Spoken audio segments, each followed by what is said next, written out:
Okay, I'm going to give an example of a trigonometric substitution problem. Here we have the integral of the square root of x squared minus 1 over x. Now, your first reaction should be to try u substitution. What's that, the thing in the parentheses or the denominator or something like that. But if u is x squared minus 1, then du is going to be 2x dx.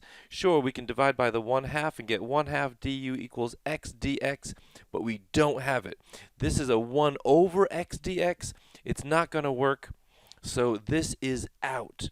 And trigonometric substitution should be your last resort ever.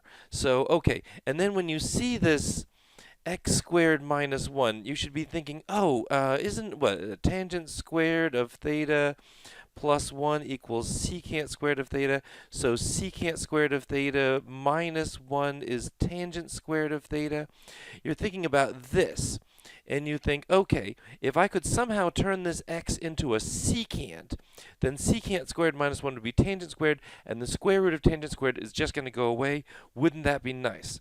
Now, it's a little bit like trigonometric substitution. It's a little bit like u substitution in which we're switching over the variables. We're going to have x become secant of theta. Now, it's different than what we had for the regular u substitution. It's not u is something complicated in x. X is a single thing. Now, with u substitution, we had to find the du. Over here, dx is just the derivative of secant. That's what? Secant theta, tangent theta, d theta.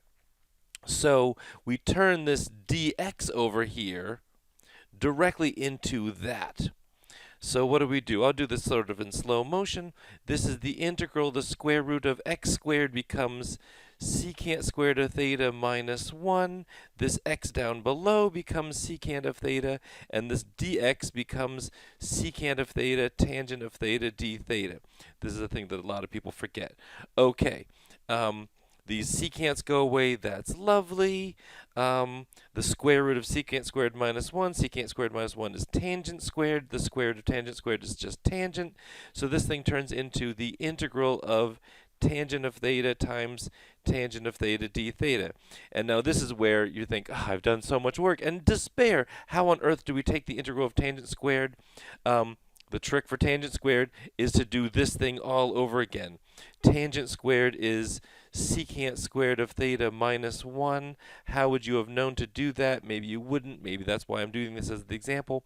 Because the integral of secant squared, we know that that's just the tangent of theta, because the derivative of tangent is secant squared. The integral of 1, well, 1 dx would be x, but 1 d theta becomes theta. And then plus your c. And you think, oh my goodness, I got rid of the integral, I'm done. Well, not really, because the original integral was, stuff in terms of x. We want to get an answer in terms of x. And so what we have to do is this thing over here that told us the relationship between x and theta, we need to use that. Now, theta is an angle. It's an angle of a right triangle.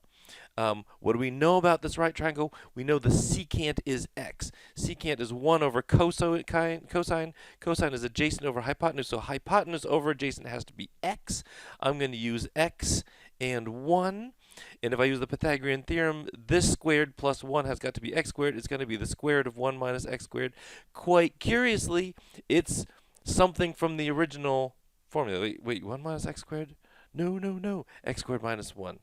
Oh, why don't I do it in slow motion? If this is O, then we want 1 squared plus O squared is x squared. O squared is x squared minus 1. O is the square root of x squared minus 1, which was in the original problem. That's kind of a sign that you're on the right track. We're so far. Now over here, we want to know what the tangent is. The tangent of theta is opposite over adjacent, which is just square root of x squared minus 1 over 1.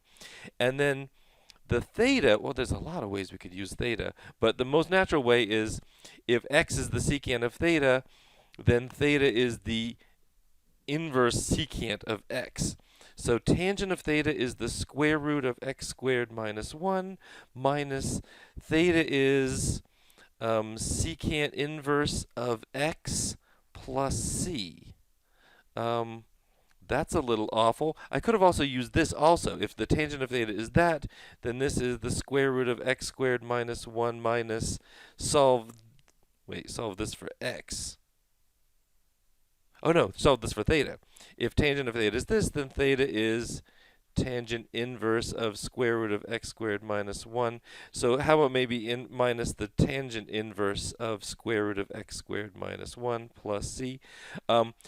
They look like totally different answers. They're in fact the same answer. This is one of the hard things about this. You look up the answer online, people get totally different answers. Why?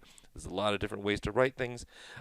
If I wanted to verify this, I think I know how to take the derivative of arctangent. It's what, 1 over 1 plus that thing squared times the derivative of that thing. More than I know the inverse, the derivative of arcsecant. So I think I like this second one better. But that's an example of trigonometric substitution.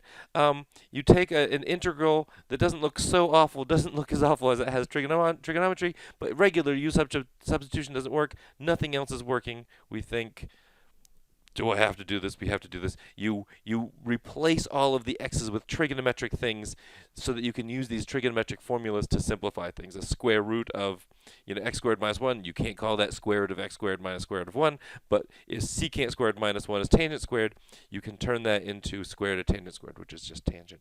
I hope this helps.